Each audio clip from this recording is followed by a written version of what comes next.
And we are live with our 47th episode of Absolute AppSec. I'm Ken Johnson at CK Tricky on Twitter, joined by my co-host Seth Law at Seth Law on Twitter. Seth, say hi. Hey, everybody. Welcome back for episode 47. This week we are joined once again by the great and humble Kevin Cody. We're excited to have him on to talk about mobile stuff and mobile app testing specifically.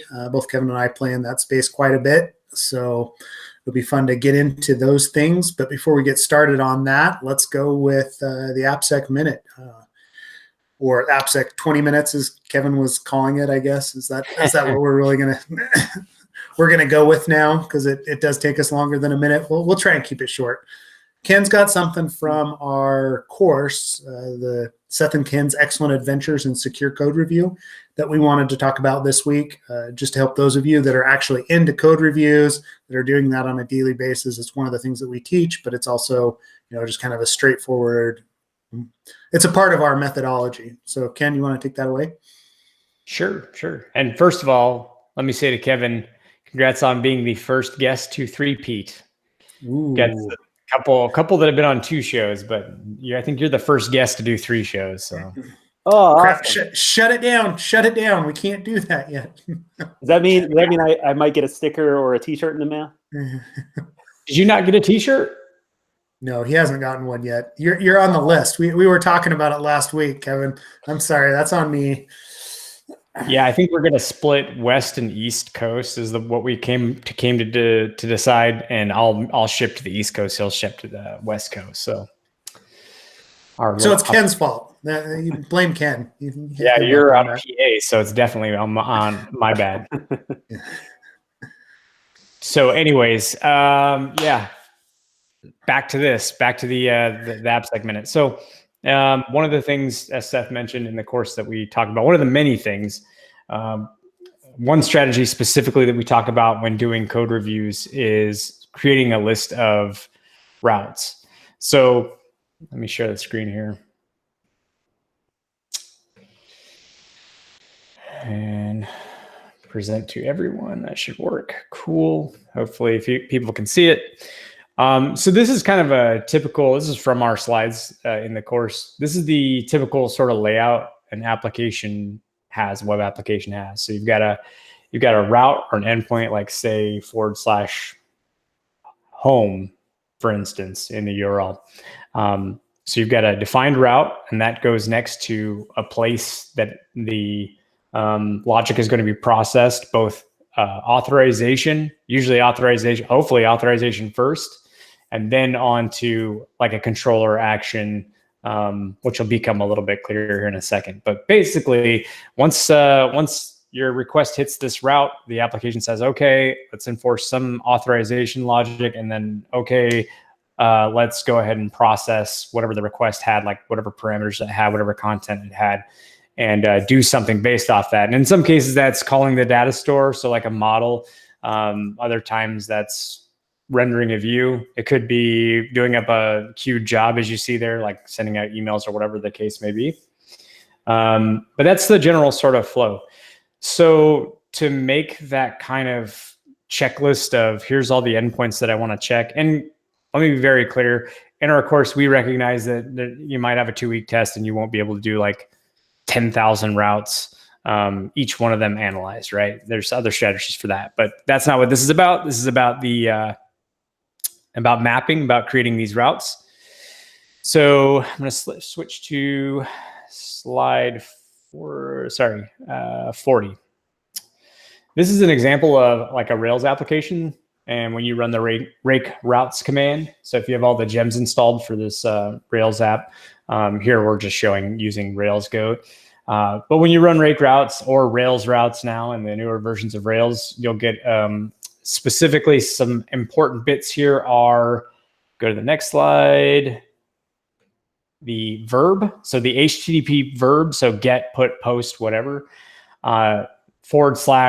whatever the path is, right? That's the HTTP path. Here it's forgot _ password. Then you'll see the controller and the action. The controller would be password _ resets _ controller .rb, and the action inside of it, meaning the method defined inside of it, we forget password. So that's how Rails does it. One other example is showing how Django does it for our Python fans. That should be, I think, slide 52. Python fans, isn't that everybody, Ken? Yeah. Everybody in security seems to love Python. So, but wait. I thought Rails was just a better version of Python. Where have I heard that before? I don't. No, that episode got deleted. Don't worry about it.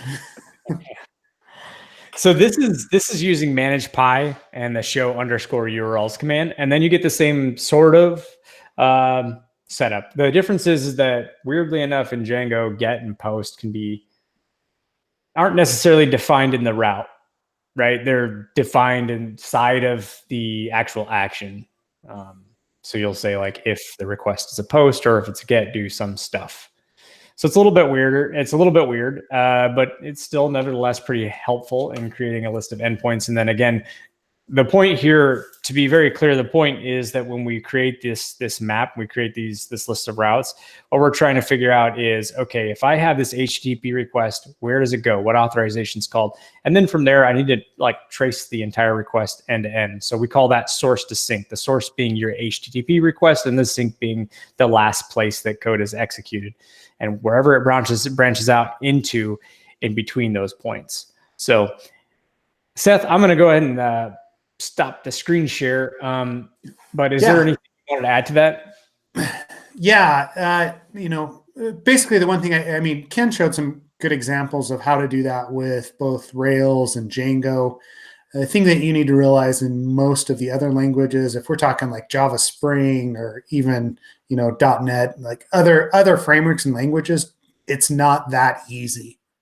Right? Some of the modern ones have made it a lot easier. Rails and Django are very structured, so it's easy to pull that out.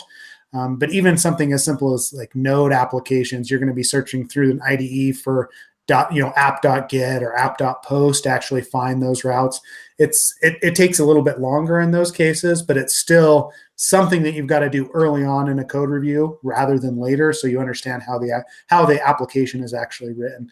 And we can, we'll have other AppSec minutes where we talk about the different portions of our kind of like, code review framework to help you out. But in general, there is a kind of a defined process that you have to come up with on how to distill an application before you dive into finding vulnerabilities. And this is a good portion of it, right? This is kind of a good intro to what mapping is. Yeah, sometimes we'll add features and there might be like 10 or 15 endpoints or something added. And so then that's where that really comes in, especially if you're just doing like incremental reviews. That can be, for me, that's super helpful for being thorough, both knowing every file that changed, but also like being able to trace from trace from source to sink through the route. So yeah. Kevin, since we have you on, right? I know you've done some code review in your day. It's kind of, what is the process that you go about when you're mapping out an application? What is it that you do? Yeah, well, let me say this from a different angle. So this is one of the things, absolutely one of the first things I do from a gray box or black box test as well, right? So for instance, if it's mobile, first thing I'll do is I'll go and grab the APK, decompile the APK, figure out where the routes in Kotlin or Java are for that specific application. One easy way to do it is just to invoke the application via a proxy, figure out what a request looks like, and then just grep through the code to find that. And then that will usually lead you to what other requests will look like in that specific code base, right? And then just use some grep foo and just spit out all the rest, all the methods, all the endpoints, right? And then I'll add it to like auth matrix and burp or something like that and just invoke them all, see if anything comes back unauthenticated or missing function level access control or something like that. And the same goes for the website, especially in today's SPA world, right? Use something like Link Finder and parse out the JavaScript, which is usually unauthenticated, and get all of the routes that are embedded in the JavaScript there and go out and invoke those all unauth, et cetera, et cetera. Jason Haddock speaks to like Link Finder and some of those tools in his big talk. I forget, what was it? bug hunters methodology. Exactly. Yeah. But no, I can't tell you the number of times, like on a web app, right, in SPA, you find all the admin links that are just embedded in the main blob that they send down to you, because it has to be a part of it, right? So even if you're not authenticated, you can at least check to make sure that those are restricted, because oftentimes they're not. So anyway. Yep. But I do, yeah. I mean, obviously, white box, if I have the code, I go through the same thing that you guys just stated, right? But it's also helpful to know that you don't necessarily need the full code base to get all those routes, even if your specific user or your specific app permission doesn't. You don't think you have the permission to see all those routes. You still may have a listing of all those routes if they're in the code base, or if they're exposed in JavaScript somewhere or something like that. So, you know what I hadn't thought about until you just said this, but that's especially useful in those cases where like somebody will ask for a black box, API test. I'm rolling my eyes at that, obviously, but black box API test, and you don't necessarily know like all the routes. It's a black box. You're just like supposed to figure that out. I had not thought before about maybe looking for a mobile client that might call that API. I actually have a blog post that's queued up in my work queue that should be published any week now. It talks about, not so much from a audit standpoint or an assessment standpoint, but just from like, I tinker at home constantly, and I use things like Siri shortcuts, or if that, then this, and different things like that. And I would like to basically find ways to get all my million devices to talk to each other, or try to invoke different things that may not be in a published API. So I talk about a lot of this stuff just from like, how can I make this thing that I own give me the data that I want out of it, right? So I have like a Sense IoT monitor that's in my panel box, and I have a connected IO board that's in my security panel box. I have all these different things, but they're all in different ecosystems, and some use HomeKit, some use Google Home or whatever their Nest and all that stuff, and then there's Ring, and they use all the Amazon stuff, and I like to get them all to talk together. So it's also useful for that, not so much from a security perspective, but just like finding undocumented APIs so that you can use your thing, right? Yeah, on the dynamic side, definitely like watching the traffic has always been the start. I mean, we were talking code review, like what Ken was bringing up, but from a dynamic assessment perspective, like a lot of the same principles still apply, right? The way that we go about a dynamic assessment, the first thing you got to do is figure out what that application's doing, and in the mobile assessment world as well. And running everything through Burp, building out a sitemap, building out an understanding of everything that you possibly can before you dive into, hey, this looks like it's cross-site scripting or SQL injection, and I'm going to go start running down paths. Makes all the difference in the world, because if you understand how an application typically makes a request, or what it's actually trying to do, it's a lot easier to distill that and figure out whether or not it's a false positive, whether or not you're running down some path that you shouldn't, or rabbit hole. So you've got to be very careful about where you spend your time, especially in the time boxed assessments that world that we live in, Kevin, because it's like 80 hours to actually completely understand an application is really just not enough time. You're never going to have the same understanding as a developer does. You just won't. So you got to be able to distill that quickly and figure out what's important to you from a security perspective. And that's a great, recommendation on the APIs is, hey, figure out what a mobile app is doing, or, rip it apart, actually do some decompiling. And we'll dig into that a little bit when we get into the mobile stuff, like the tools that you're using for that, because I think that'll be interesting to our listeners as well. Yeah, absolutely. Cool. So AppSec Minute only took 15 minutes this week. Sweet. We're improving. We didn't say how many minutes. Yeah. We'll just we'll call AppSec Minutes. AppSec Minutes. There you go. Sweet. So we have Kevin Cody, obviously, back on the show. Kevin, thanks for joining us once again. Apparently we can beg you every 6 months or so to come on, and that works out okay. Absolutely. Yeah. Actually, I think so. You said I'm one of the few 3-timers. I think Corsi and Stefan may be 3-timers as well. So I'm just trying to keep pace with them. That's all. That might be. That's true, but they doubled up. for, I think the first 2 times. So I don't know if that counts. Well, if Stefan's listening, I'll go turn off all my lights and hide under a blanket for the rest of this show. So, well, yeah, you couldn't tell it was him that week anyway, so it doesn't matter. So he was sitting in a public parking lot somewhere on his LTE connection. Yeah. So tonight we wanted to talk to Kevin a little bit about OWASP Mobile, what he's doing on the mobile app assessment side, just the different tools that are being used, what, especially within the last 6 months. So the biggest thing that we wanted to start with, what Ken put into the schedule for tonight, is the OWASP Mobile Top 10. So Mobile Top 10, this is their equivalent of just the OWASP Top 10, but for mobile devices. First of all, like before we kind of dig into the specifics of what's on it, Kevin, like what is your general impression of the OWASP Mobile Top 10? How useful is it to you? Give us your feelings there. So my immediate feeling is something that we kind of already teased at already, which is such a huge portion of our applications in mobile applications in general is what the APIs are doing, what the HTTP connection, it's basically a thick client app for those of us who have tested thick client apps, right? So especially in the mobile world, if it's using HTTP, MQTT, whatever, obviously that's a huge portion of the application. So when you look at, especially if it's HTTP, right, so many web VOLMs are one-to-one mapped to mobile VOLMs, right? So that's my first thing, right? So if you're looking for mobile top 10 and you're not familiar with the web top 10 or the top 10, right?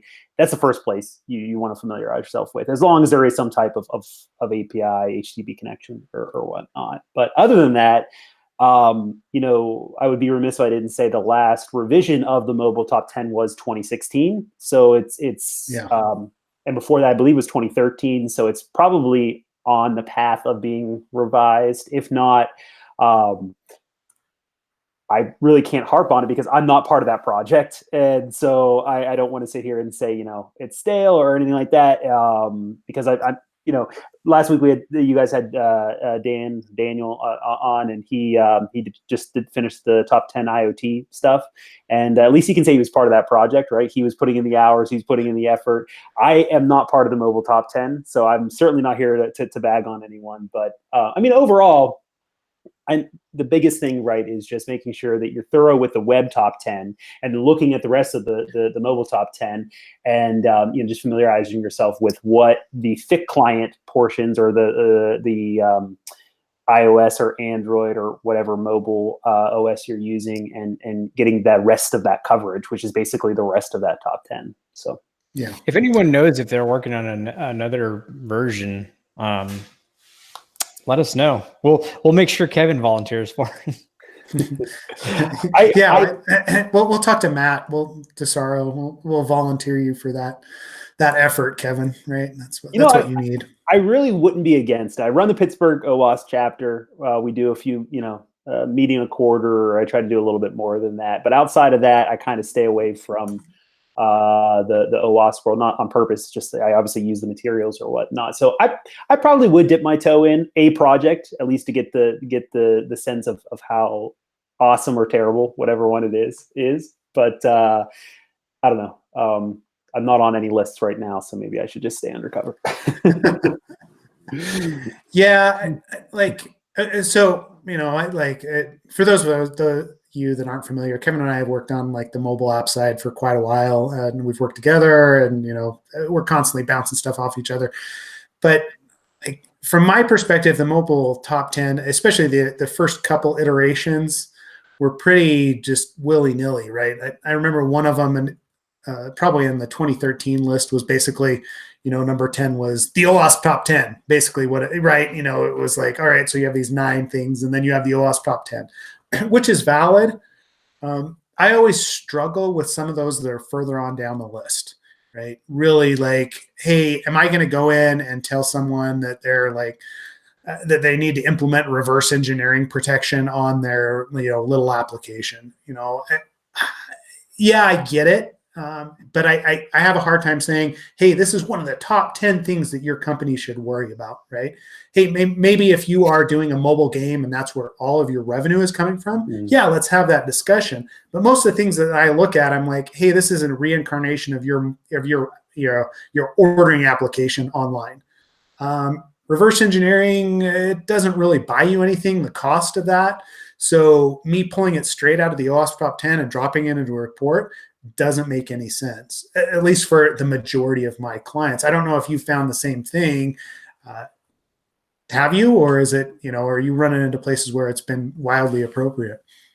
No, I completely agree. Like, for instance, one big thing that we kind of always call out, and I know you've talked on other times in the podcast, Seth, is like cert pinning, right? It's something that we constantly talk about in mobile world, and in reality, that is a protection that we don't really have in the web world. Obviously, HPKP was a thing, and it's kind of gone.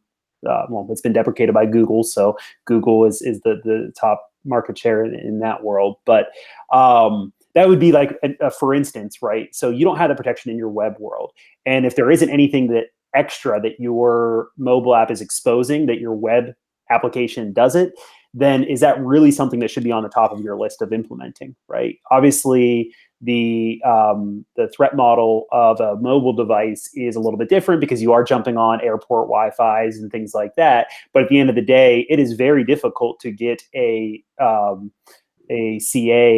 rogue CA installed on a mobile device, on Android particularly. It's very, very difficult without root access. So that would be a for instance that I would say, right, that like, are you properly allocating your time in the mobile space to cover all of these different things, specifically for the mobile top 10, if you're not doing the same in your web world, right? And I think that kind of plays into what you were just saying as far as like reverse engineering. Like if there's no intellectual property in your mobile app, it's just calling APIs, and those APIs are findable anyway, why are you spending X amount of dollars or energy or what's the DexGuard cost for DexGuard is very, very high. So if you're spending the money for that, you got to look back at your budget and say, okay, well, what are we getting out of that? Is it just the decompiled protections? Is it the jailbreak? Another one is jailbreak protection. I've seen a lot of people spend a lot of time, and actually Bill Semp just hit me up on Twitter, or probably not me specifically, but just threw a question out on Twitter a few weeks ago. Like, how does an iOS dev test jailbreak detection if they don't have a jailbroken device? It's like, well, maybe you could add a Frida gadget that will allow you to install it into a specific app, and then you can use another Frida gadget to bypass jailbreak detection. And if it gets flagged, then I started going down this rabbit hole. But in reality, you can't. But what does jailbreak detection really get you if you don't have anything that's very sensitive, like intellectual property in a game or something that's being heavily client side driven, right? Is really what it comes down to. Yeah, the client side protection, the client side protections, that's where it comes down to me a lot of times saying, oh crap, I don't know if this is really worth it, right? Like I we all tend to do kind of a risk profile of an application. Like, what is it? Who's attacking this application? What are they trying to get out of it? And most of the time, it has to do with the backend APIs, right? It's another way to talk to this online store, and if I can get a gift card for free or something like that, that's still going to happen through the backend API. Even if I manipulate it on the client side, I still have to submit that somewhere to actually get some information or get something out of that retailer. And so I go back and forth. Even something as simple as certificate pinning, like we know how hard it is to actually install CAs and bypass certificate pinning on even jailbroken devices. It's an incredibly difficult process. And your general, most mobile apps are never going to run through or never going to be threatened by that. Right. Yeah. It's just not a possibility. It's not going to happen. Someone's not going to install a rogue CA on a Starbucks, like the Google Starbucks network. It doesn't happen anymore. It absolutely, if it's talking over HTTP, that's a different story, right? You shouldn't be broadcasting stuff over port 80 or in plain text at all. But yeah, cert pinning is one of those that I've kind of backed off on. I know a couple of years ago we hit it pretty hard, but I just don't see the same risk level there as I did at the time, given the platforms themselves and given them the devices themselves. Yeah. It's been like, oh, sorry, go ahead. I was just gonna say, I remember Jerry Gamlin hit me up. He was doing some mobile testing at some point in time, and he said, "Hey, Kevin, I just bought a Samsung Galaxy 9 or something like that. What are your thoughts?" And I said, "Return it. Don't. If you want to do mobile security testing with it, you can't install a CA without rooted access, and you can't get root on a Samsung device until someone finds an exploit." I said, "Return," and I think I honestly." You can ask him, but I'm pretty sure he did end up getting like a Pixel or something like that because he wanted to use it for testing and he couldn't get a root CA installed. I have another blog post out there about getting a root CA installed in NuGet or above. It's not a trivial task. So anyway. No, I like you've got to, the way that you have to mount the root file system and actually modify the CA file, it's not an easy thing, right? Exactly. And I do use that blog post, right? That's the one that I refer back to when I'm like, oh crap, I've got a new device and I need to run through this again. How do I do that? But speaking of which, right? Oh, sorry, Ken, you were going to ask something. I don't want to. Oh, no. I was just going to, because, it's been like 6 years for me since I did mobile application testing. But the one thing, when we're going back to like reversing the app, the one thing, I don't remember exactly why this came. You guys have the situation where mobile apps sign their request off to an API. I have one that I regularly test that has that feature. That's the only one I've seen, even in my personal time, even in just fiddling around. I don't see that very often at all. And even the one that I know does it, I don't know if they give me a debug version of the app or something like it. It's not enforced. So I don't even have to deal with it.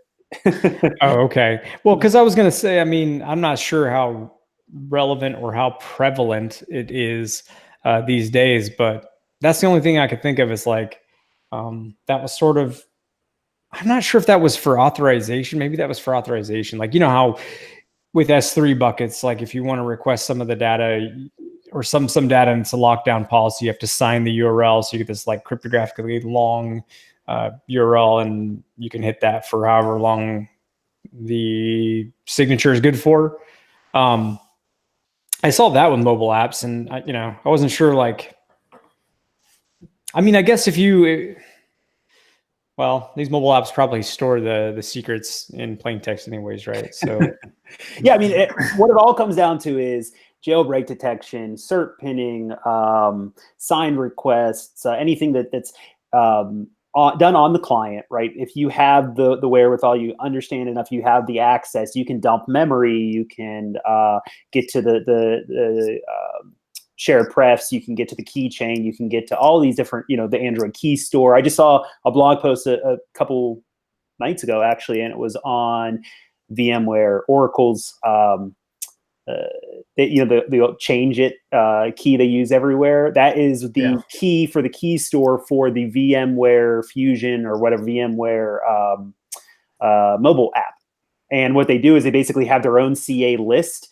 And it's in an Android key store in the Android app, and the key store password is change it. And someone went through all this work. They're trying to middle the app. They did all this, and they're like, "Hey, don't do what I did.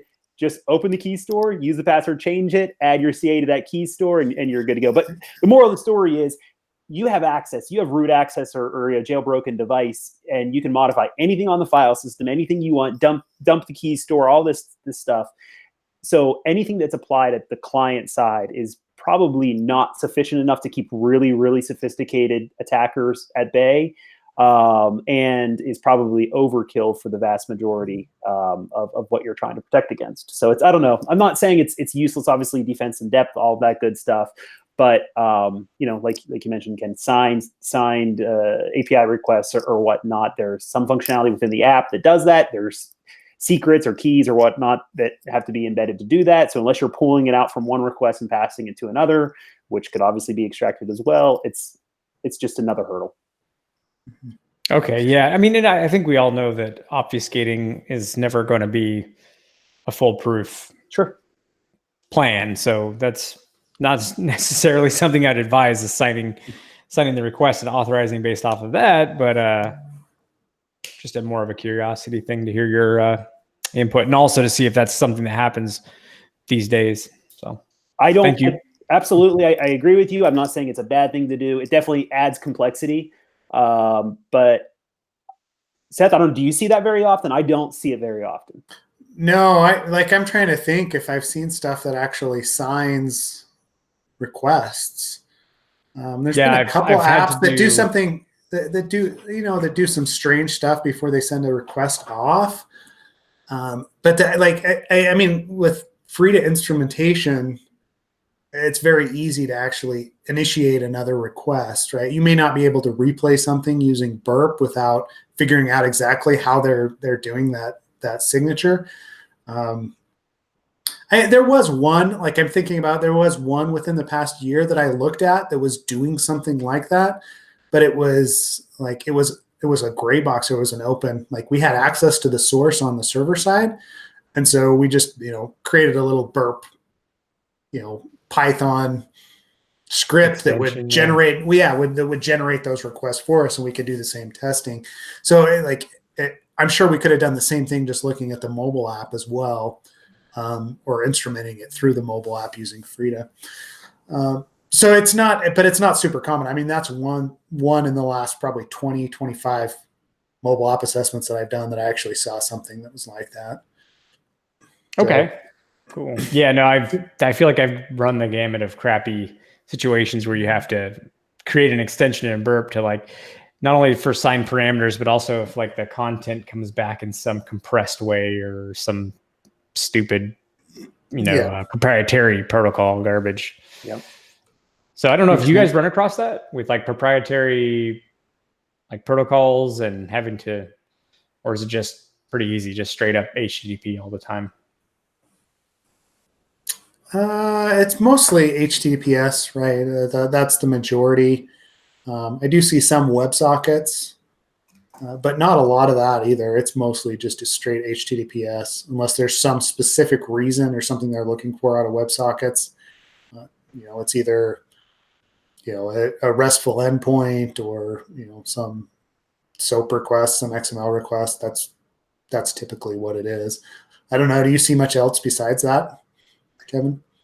In the IoT world, definitely, there's all the different MQTT and all the different lightweight protocols. And I usually use, if you're not familiar with it, the Nope burp plugin or extension, which is the non-HTTP or HTTP extension, I think. Nope, whatever Nope stands for, and basically it will stand up a DNS or it'll stand up it'll capture your packets coming in, and then you can do all kinds of different raw TCP handling rules and all kinds of good stuff. It's a really, basically, if you can't edit the Etsy host file on a IoT device or a mobile device, and you're like, how is this thing talking? What IPs is it going to? Where is it coming from? But it's non-HTTP.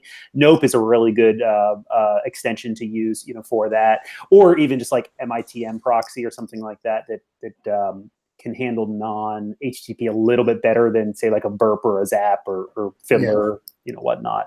But outside of that, definitely WebSockets. One thing, Ken, that you mentioned as far as doing some wacky stuff, I've seen more and more in the Android world with OK HTTP that kind of by default everything's gzipped.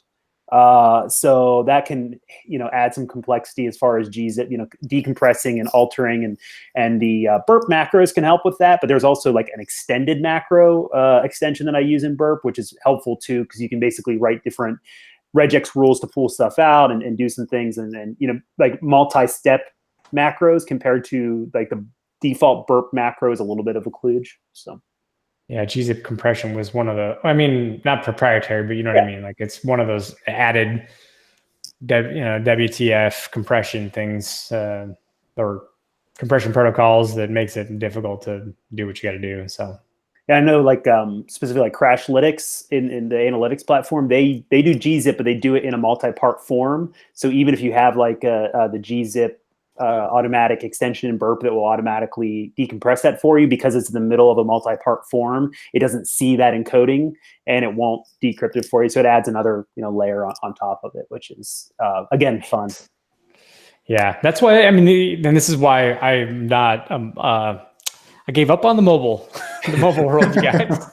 Said, screw it. This is difficult. I don't feel like doing this. It's a lot of work. Yeah, it feels like every 6 months there's another hoop that we've got to jump through to actually do testing. Right? Along those lines, I was going to ask kind of what your current testing platforms look like, Kevin. Like what physical devices are you currently using for the testing? That is a loaded question. Last week I tested something and it required something. I kid you not, I used 7 different rooted or jailbroken devices for one assessment, and something happened and I was like, hey, this isn't working, and I emailed the guy that came back to me and I said, that's a really weird edge case. We don't know why that wouldn't work. And then I said, oh wait, I'm on my 7th device. I forgot to put a passcode on this device. That's why that didn't work. But because I'm on my nth device over here, I didn't realize that this one isn't set up like all the rest of them were. But anyway, that aside, yeah. So I have currently in my testing repertoire, I have 3 jailbroken iOS devices with a 4th sitting on the shelf. Just when the day comes that I brick one of these, I can bring it in off the shelf. And then I also have 3 Android devices, 2 of which are rooted, one on Pi, one on 7 Nougat, and then one completely stock. It's on Marshmallow because Marshmallow was the last one that you could add a CA but not have root. So it's completely stock, but it does have my burp CA, and I use that as a control device. So for apps that do certain types of checking for jailbreak or this or that, I can pull out that bad boy and see if it's just jailbreak detection, or you can see if it's something and it's not, that's basically my control device is what it comes out down to be. So, but yeah, I have all these different devices, all these different tools. I use Frida heavily. I use Objection from SensePost, really awesome set of Frida hooks. If you just Google, it's on GitHub, open source SensePost. I forget the author. I know some of the folks over there, it was Rogan and Dominic White, but it wasn't either 2 of those guys. It was another guy from SensePost. But it's a really cool Python 3 tool that basically just strings a bunch of the different Frida hooks together. You can bypass jailbreak or root detection. You can bypass TLS pinning. You can hook different methods, class dump, all that fun stuff. It's just basically a concatenation of a bunch of different Frida hooks that are out there on the Frida store. And then I also use Passion Fruit, which is a GUI on top of the same hooks, but it's iOS specifically. But it's really, really well done. NPM GUI, Node GUI, excuse me. That's basically does the same things, but it's a good to look at. It looks nice on your Mac desktop. Is that what you're? Yeah, exactly. No, that's that's useful to hear, right? Like the number of devices that I have sitting there that I just leave powered on all the time, because I'm afraid that, okay, if I turn off this, this iOS 10 that's got a jailbreak that I know for certain works and all my hooks and everything is on there. The next time that I boot that up, it may or may not work. From a testing perspective, that's what scares me, is there's not a better way to do that, right? If I have access to the source code, it's another thing, like doing the mapping that we were talking about with Ken earlier. That works out, and I can run code on any device that I want. But yeah. You teased me a few times coming into this, but I did have a jailbroken device that was powered on, up and running for 311 days, and I just had to restart it. And I actually, the reason I know that is because when the what's the most popular jailbreak right now, Electra. When the Electra jailbreak came out, everyone was giving the author Coolstar shit about it being buggy. Oh, resets this. The jailbreak community is the worst community. You can pick any community out there, even InfoSec. Jailbreak is 10 times worse than the InfoSec community. It's terrible. Everyone wants something for nothing. And as soon as their one specific thing doesn't work, they're going to just beat you to death on it. And as soon as the next version comes out, they want to know when that support is going to be. I mean, it's such a toxic environment. So I kept this device powered on for 311 days without reboots, without anything, just to show that that jailbreak was so stable. I did all my testing on that device without rebooting it for just shy of a year. I wanted to make it to 365 just so I could throw that screenshot out and say, this hasn't been rebooted for a year. And it was some network issue. It wasn't even, something wouldn't work network related. And I was like, I'm going to have to reboot. Something had finally dropped on it. Yeah. And that's, I mean, I feel like that's pretty standard, right? Is, hey, we keep we keep everything kind of up and powered and make sure that we don't have any problems as we're moving forward. Cause you never know when one of those tests is going to come along, and where that is kind of our livelihood. Yeah. It directly affects like how I'm going to actually be able to perform and give, feedback to clients. On the Android side, are there specific devices that you recommend, whether that's like the Google Pixel or, what is your current like sweet spot there with those? I do Pixels from the Google store. Don't do Pixels from Verizon. Although I did buy one, I think refurbed at one point in time, Corsi, and I went back and forth on this, and there was like between the Pixel 1 and the Pixel 2, you could still unlock the OEM lock from Verizon. But something changed it from like 1 to 2, and if you got the second version or something like that, you couldn't. So it was kind of weird. But if you get them from the Google store, you can unlock their bootloader and all that fun stuff. OnePlus devices are good. From what I hear, I don't have any, but I know some folks who test with OnePlus devices, and you can unlock the bootloader and flash all kinds of ROMs and do all that fun stuff and get root on them.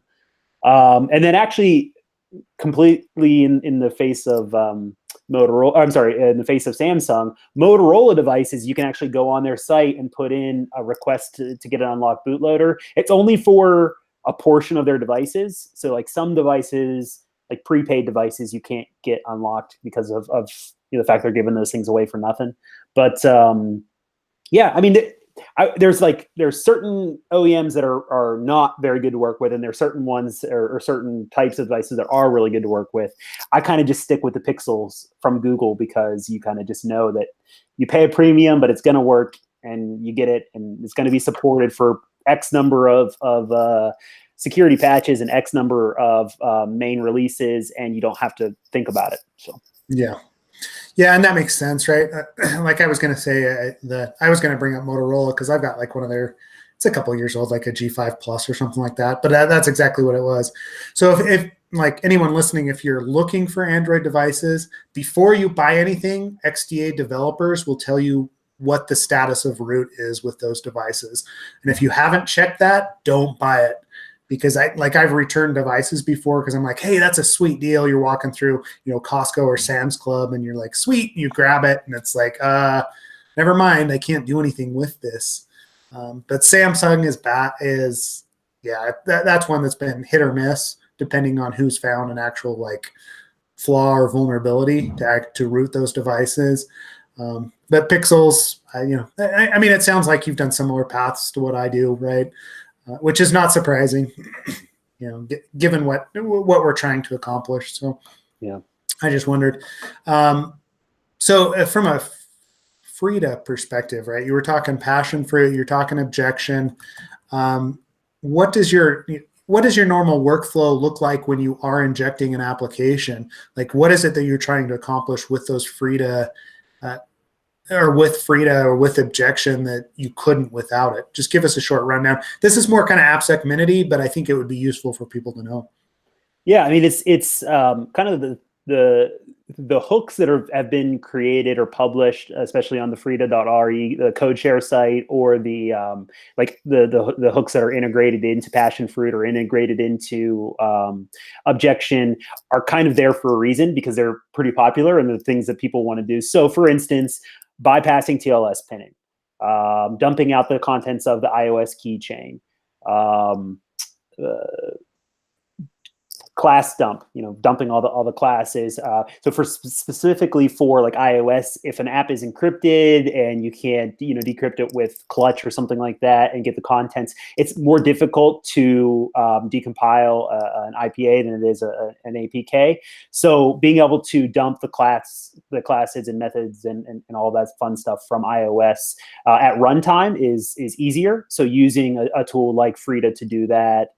There's also, and kind of my mentor in the mobile space, David Lindner, he's spoken at this at length, but certain types of Touch ID or Face ID authentication, you can have local user context, and depending on how that's implemented, you can actually bypass Touch ID if you call that method directly. So that's something you can do. There's a hook built right into Objection to bypass Touch ID for like locking of a specific app, not unlocking the device.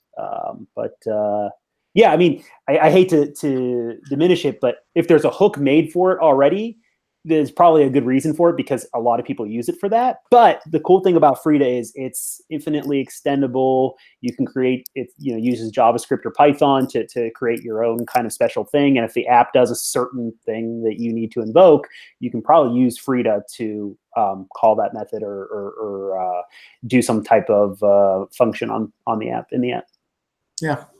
Okay. Yeah. So I posted some links to Passion Fruit and to Objection. I mean, this is a good place to start for Frida because it is more approachable. I know when you and I first started using Frida, it was all just kind of, okay, it's set up, now go to town, and you'd have to actually write code to get anything back out. Right. Absolutely. But that console is very powerful, right? That's the whole idea, is you want to be able to get access to those internals in the mobile device as it's running the application, whatever it's doing, and instrument it from that perspective rather than from the UI itself. There's a lot that gets exposed that we don't necessarily see. Another one, I'm sorry, just to mention it quickly, another one is dumping of RAM. So there's a tool called Free Dump, which is, I believe, just Python and invokes Frida. And it will actually dump the RAM of the device while it's running iOS or Android. So say even if you're like, it's not in the code, I'm not going to put it anywhere, it's going to be run at runtime, RAM only, no one's going to see it, I'm going to wipe it. If a user or attacker or security guru dumps the RAM at the right time, they can extract private keys, they can extract that kind of stuff that was encrypted or was never even touching disk at any point in time in a mobile app. So that's another one, Free Dump, which is the way to dump RAM. Yeah. Cool. Yeah. And I mean, the more that we talk about it, I remember when mobile apps first started coming out, we started testing them. The whole approach was, guess what it is? Just a thick client application. Okay.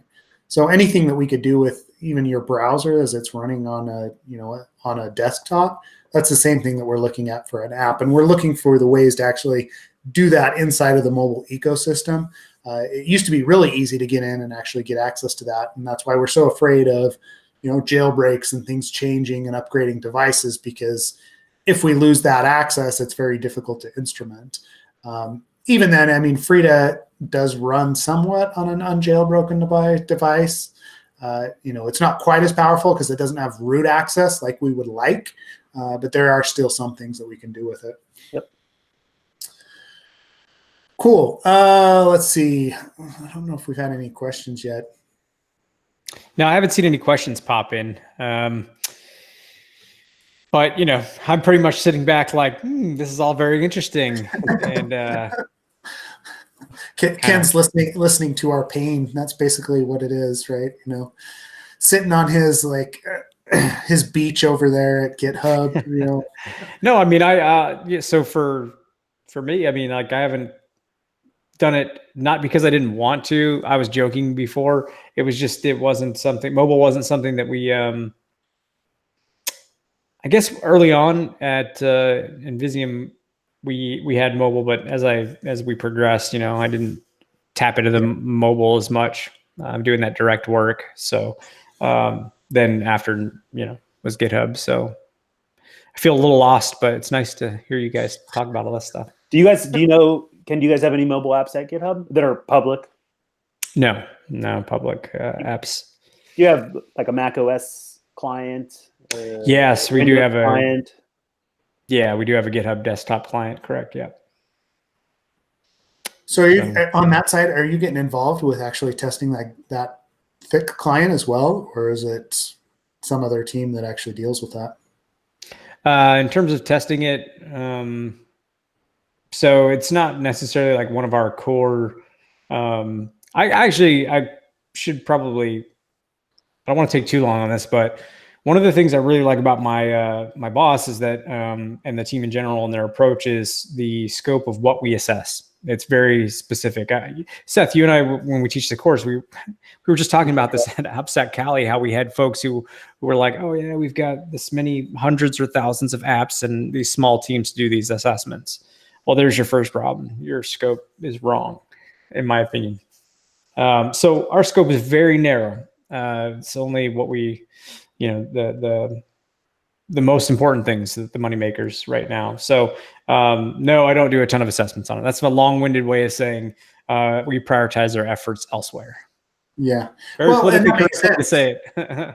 It makes sense because it's like, I mean, they're calling the same GitHub infrastructure to actually make the calls from the desktop client, right? I mean, so you're securing the back end and then you're kind of moving on, right? And most of the serious vulnerabilities that I see with mobile apps are in that space. It's somewhere between, the mobile app and the server itself. I don't see as much just like, I still see stuff push into preferences or to defaults that shouldn't be there, but it's not like it was, 5 years ago where you're seeing all sorts of cool AWS keys and things like that, hard coded in an application. It's, people are protecting things with the keychains and the key stores like they should be. And so it's all about, hey, how's it interacting with that back end? Because that's where most of the risk exists. Yeah. And to be clear, depending on the type, right? Like I say that because I won't get into it, but legitimate remote code execution, like, that's something we'll act on, right? In terms of a client goes. And I think that brings up an interesting, and I don't know necessarily if this is the right episode for it, but whatever, I'll bring it up. You've got these desktop apps now that are essentially running,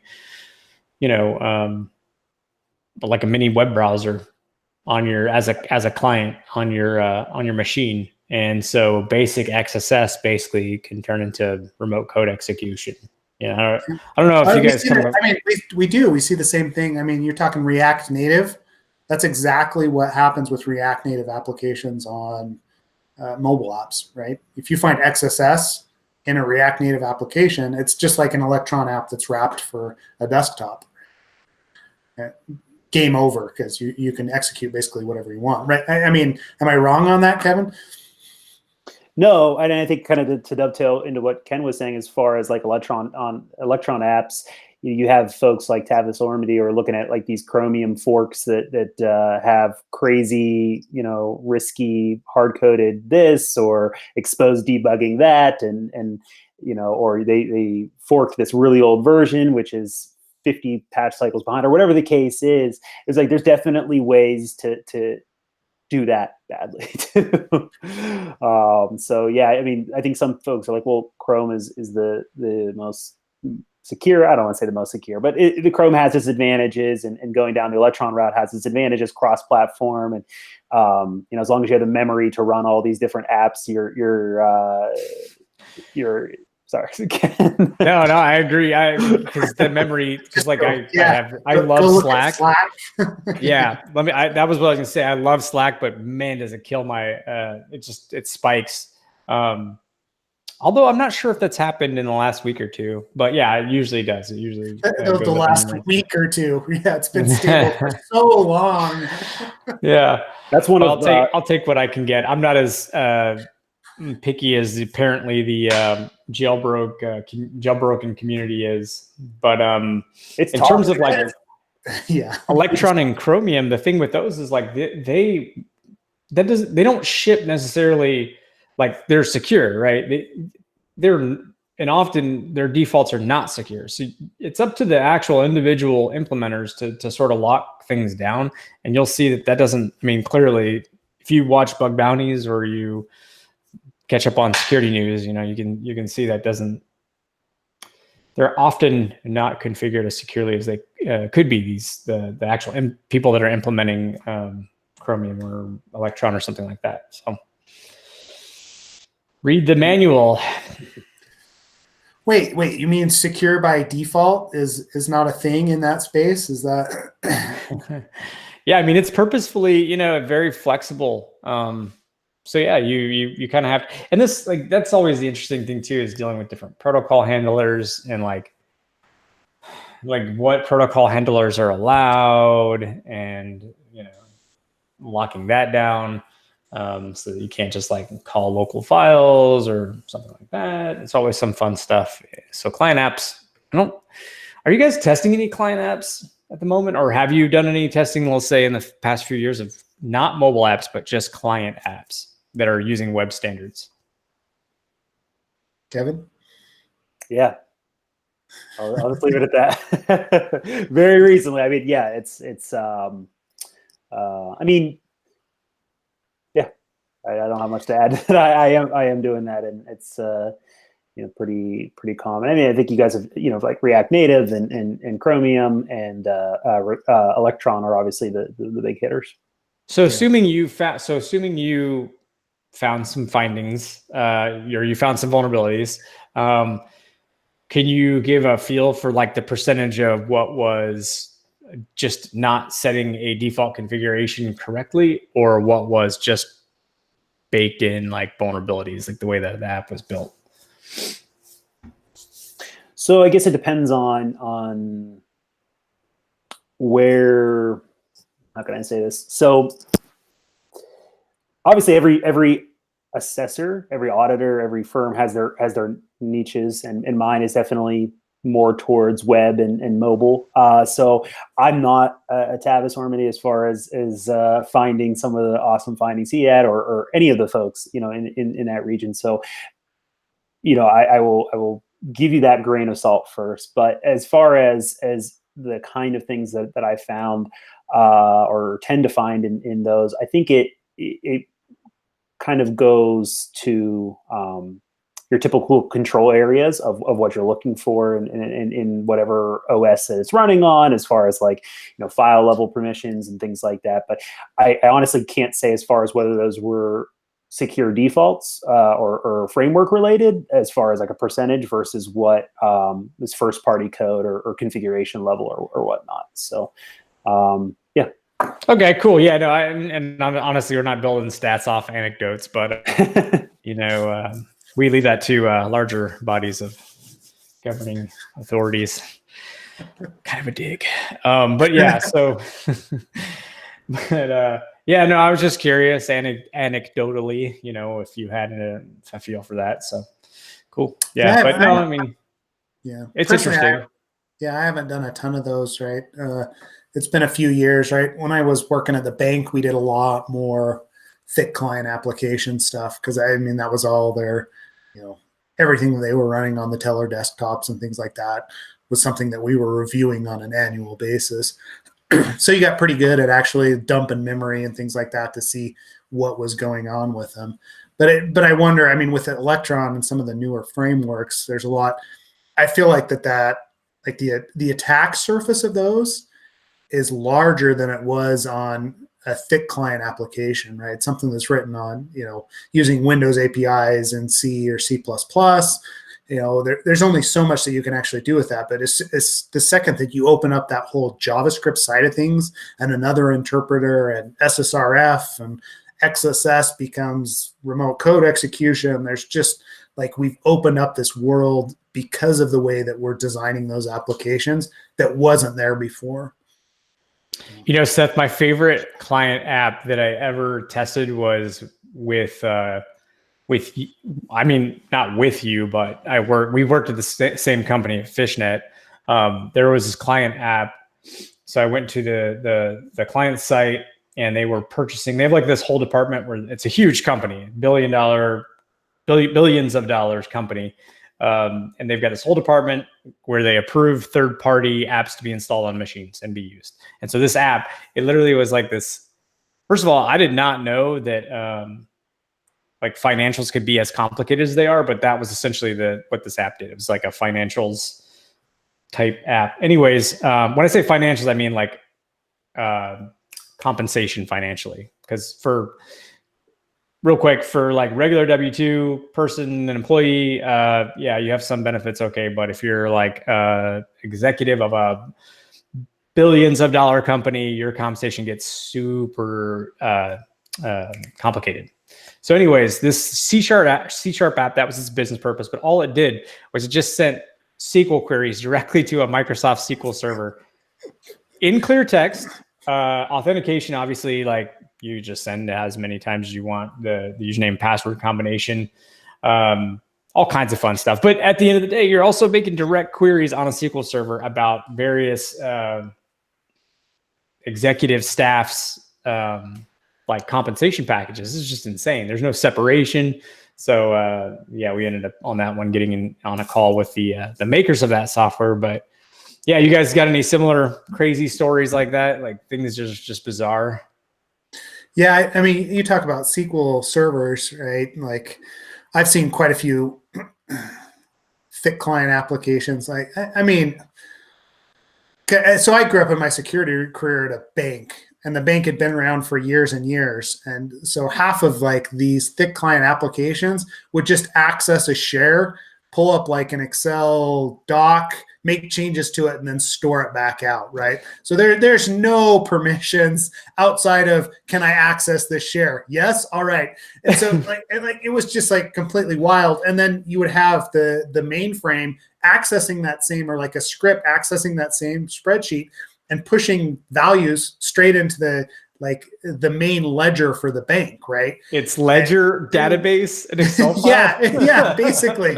So, and it's like, okay, if the one lady that, runs this application happens to be sick for 2 weeks, then nobody, the bank's behind by 2 weeks because no one else actually knows how to run that process, or it's not installed on their machine.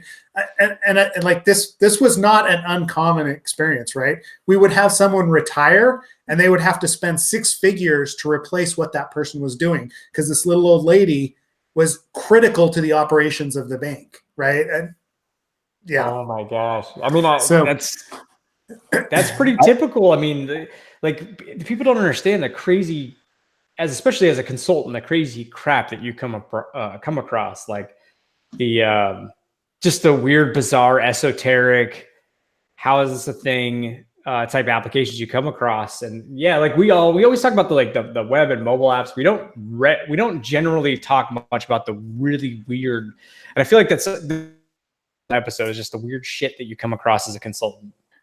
Yeah, I happen to, you talked about asset inventory last week, and you just hit on it a little bit today. I happen to work for the first bank in the United States, and then another top 10, like current top 10 bank.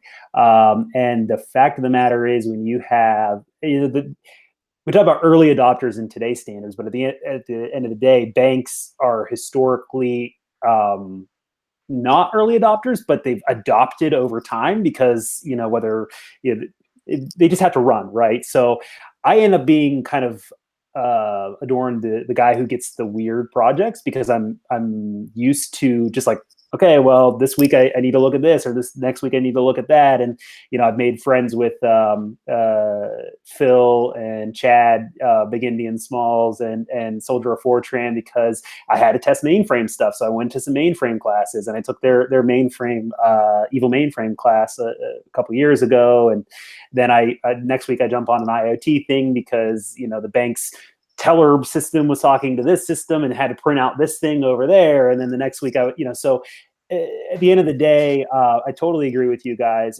I've seen some incredibly crazy stuff. And the fact of the matter is, that's just like 1/10 of the thousands of application inventory that bank or institution, whatever the case may be, needs to critically run on a day-to-day basis. And like you said, Seth, as far as like user developed technologies, and if this thing happens to get unplugged, that's under someone's desk, and if that's going to bring the company to its knees, I mean, hopefully things have come a long way in the past decade. And it's been a few years since I've worked at an institution. So people are probably laughing at me like, that's not the way things are anymore. But it was at one time. And I'm sure there's still places out there that are like that. Oh, that there are. And, I mean, and actually one of those things you just mentioned, which was actually like, it's kind of touching on that is, you mentioned that basically maybe people don't know like who all runs this app or like what it does or whatever. Maybe there's one person responsible, but kind of segueing into that, one of the things we talk about in the course that we give is like one of your first steps should be opening a file, taking notes, and talking to the people that own whatever you've got to test. Because like you as a consultant, you mentioned basically like 1 week you're doing something completely different from the next. You've got a quick amount of time. You got to drop in and figure it out and then do a security assessment of it. And that's really like, that's one thing that we push is like, when you come from that background, that the best way to learn something quickly is to talk to the developers. That's the best thing. That's the easiest way to get up to speed. And then, you obviously got to do your own homework, but just figuring out what it does and how it works and who's responsible for it and whatnot. Those conversations are kind of the quickest way to get going. And I've been on both sides of that conversation. Like, hey, I found this. Is this thing bad? And like, oh shit, yeah, that's terrible. How did you find that? Why did you do that? How could you possibly do that? And I've also been on the, oh my God, why would you guys do this? This is terrible. I found this thing. And they're like, Kevin, that's nothing. That is absolutely meaningless. You think you're seeing something and you're not seeing what you think you're seeing. I've been on both sides of that coin. And, especially as a consultant or an internal tester, AppSec, InfoSec, whatever case is, you have to be willing to ask those questions, eat humble pie when you're wrong, and say, okay, well, I learned that coming in. I thought this was a completely different thing, and now I know it's this thing. I learned this protocol, this assessment. And personally, I know most folks have a limited time in consulting because it takes its toll going from week to week and learning this and pivoting and learning that and pivoting. I thrive on it because it's just my personality. I love just sucking in all that information and jumping from one thing to another. That said, I've only been doing it for maybe 6 or 7 years. So I'm sure maybe at some point in time in the next 2 decades, I might get tired of it. But it's definitely, like you said, Ken, as far as like just asking those questions, coming to people, some people like to hold all those vulnerabilities in and then just release them in a report at the end. And they say, we got you. It's like, no, if you find something, go to those people, say, hey, is this as big of an issue as it seems to me? Or why can't I do this that I think I should be able to? And having that open line of communication, at least in my opinion, is. Yeah. I mean, I wish more consultants took that approach. And one thing that's really helpful is when people get you in on their Slack or whatever their team chat is, hopefully Slack and not like some weird proprietary Windows only chat. Anyways, but once they get you in on like the company chat, you can share a room and ask questions of devs. Like that's the best scenario for a consultant. So if you are going to have a web app assessment, you're going to have consultants come in. If you can give them a room to chat with some points of contact, advise that you do that you take them up on that. Yeah, I mean, worst thing that could happen is you pay a consultancy to come in and they give you more false positives than your public bug bounty or something. Like that's the last thing you want. You want really, really low signal to noise ratio when you pay a consultancy to come in, right? That's the whole point. I really strive to lower that. I really strive to not give someone a bunch of fodder that they already knew, if at all possible, or a bunch of stuff that is false positives or stuff that they don't care about. Like that's really important for me, individually, as well as happens to be the company that I work for. But that's one piece of advice that I can give. I would rather eat that humble pie and delete a finding or deliver a low number of findings or whatever the case may be, but give them something that's actionable than to give a bunch of stuff that they're like, garbage, no, false positive, doesn't matter, can't do that, this and that. It's like, well, yeah, for sure. And like you're trying to meet the objectives of the company. So while I advise you don't necessarily rely on just developers telling you we don't mind. But if the security team is saying we know about it and like move on, yeah, like you definitely should take that approach to make the client happy for sure. Yeah, that's always it. Like, yeah, I mean, you talk about building like a space for people to play in when they're doing a review, and most of the effective assessments that I see are definitely the ones where I feed developers a steady stream of, hey, this is what I'm seeing. Should I be seeing it? And have to, like, I can't tell you the number of times that they'll come back and they'll be like, oh, are you looking at this section of code? And I'm like, yeah. They're like, yeah, we haven't gotten back to that. We know that it's vulnerable, so just do your thing, right? And it's like, all right, I like, they know that it exists. We're gonna tell them over, but at least it'll get fixed this time because it's gonna be in my report, right? Rather than, hey, it's a false positive because of X, Y, and Z. Like if you can short circuit that conversation, it goes a long way. Cool. Anyway, yeah. So again, Kevin, like we didn't even get to the analytics stuff, and we've been going for an hour and 15. Right? I feel like we always get off on the mobile tangents, and Ken just keeps prodding us along on it. So I know, my bad. What was the? I mean, we can go do it for a couple minutes. Yeah, I mean, that's our good. Yeah. No, I was just going to say, give a description of what the research into analytics. Your previous talk on that was. Yeah, the TLDR is I did a talk at B-Sides Cleveland last year, and actually B-Sides Knoxville, and it was on the B-Sides Cleveland was recorded. So if you go out to Iron Geek site or YouTube, it's out there. But basically, the idea is that we have all these apps. They have layers and layers of analytics that are communicating, that are SDKs built into our device, our apps, excuse me. They are transmitting our app data, and they're being housed in different analytics databases or engines or whatnot all over the place. Some of them may be advertising. Some of them may be just, the marketing folks want to know how long someone's on a certain page or what the click-through rate is or whatnot. But anyway, all that said, you have a thick client app and you want to get some data from it. What do you have to do? You have to send that data somewhere, and it's stored by a third party. So that is ripe for data leakage. It's ripe for over permissions. Obviously, if you've been keeping up with the news the past few weeks, there was those apps that were like recording the entire screen while you were putting in your credit card or while you were logging with passwords and all that stuff.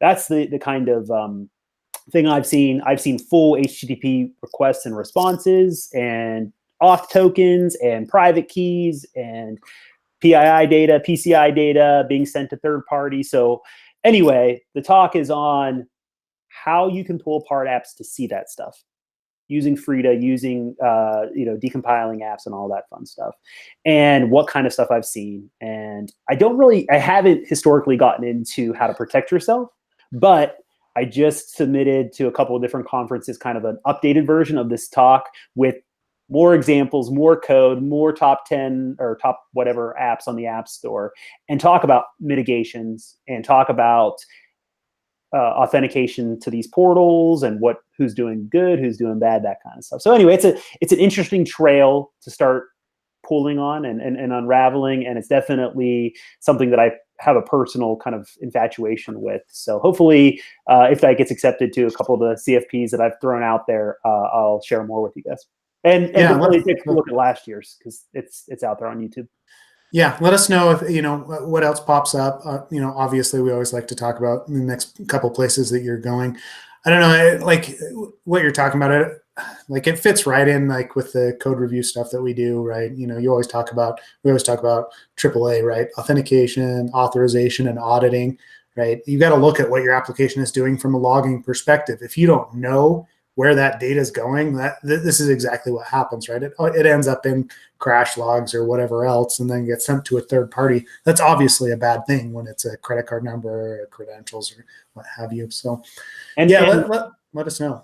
And not to overstress it, but how do the marketing folks get access to that portal with that data in it, or how is Crashlytics or Firebase or whatever, how is that protected? Does that need to respect GDPR, and are you rotating that, and are you sanitizing that, and all that fun stuff? You're probably not thinking that's directly in scope, but if the SDK is that's installed is pulling really verbose data from your app, it probably should be in scope. And are you properly looking at that? And one last thing that you mentioned earlier is just bare bones. Make sure that it's going over an encrypted channel, because your app could be going over TLS and everything's good and everything's great, and then you have Adobe's Marketing Cloud that's sending really important, really specific, regulated data over HTTP, and you've done everything you can for naught, right? And I've seen that in prod apps. So yeah, cool. Well, good. So, what other places are you going to be? You've got those CFPs out, but do you have any other conferences or places that people could find you at? Yeah, so I'm going to be at OWASP Snowfrock in Denver on the 14th of March, I believe, talking about Frida fits right into our conversation today. And then on March 30th, I'll be in Greenville, South Carolina with our buddy Tim Tomes. And we're going to be talking about some new research that hasn't been published yet. It's something that I kind of stumbled on and brainstormed with Tim on abusing cores to basically make a C2 infrastructure for online brute force attacks, using one victim to attack another victim. And it's kind of really, really interesting edge case. So yeah, 2 talks within the next month coming up, and then some CFPs out for like the May timeframe. So we'll see if those hit. But cool, awesome. And you can always find Kevin on Twitter at Kev Cody, right? We'll post that too. But yeah, Kevin, we really appreciate you coming on as always. It's great catching up. I always enjoy it. Gives me new stuff to dig into for the next mobile assessment that I'm looking at, right? Of course.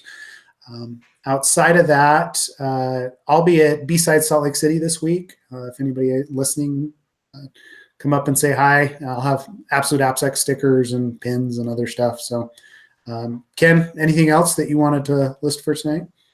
No, I'm not going to be anywhere except for Local Mocha Sec, which I need to work on booking the flights for that. But yeah, besides that, I don't have anything scheduled until Local Mocha Sec for us. Kevin, if you haven't already, address and t-shirt size so that I can send that to you, since that's on me.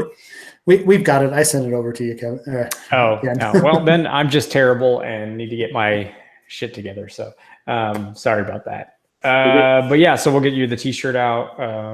But trying to think of anything that we have to. I don't think we have anything to announce, Seth. Right? Nothing yet, right? Obviously, like we're looking at other places to take our, Seth and Ken's excellent adventures in secure code review. So we've got some CFTs out for that. We'll let people know once those pop up, and actually talking about doing some independent classes as well, because there's been some interest. So. If you're interested, hit us up on Twitter or join our Slack channel. Find us at absoluteappsec.com. Otherwise, I guess we'll see everybody next week. Yeah, and we'll have Omer Levi Hevroni. Hopefully, I'm not totally butchering that. But he was just at AppSec Cali giving a talk. He'll be on next week, and yeah, I think it'll be a good time. And yeah, thanks for joining, I guess, would be the last thing I say. All right. Thanks, everybody. Thanks.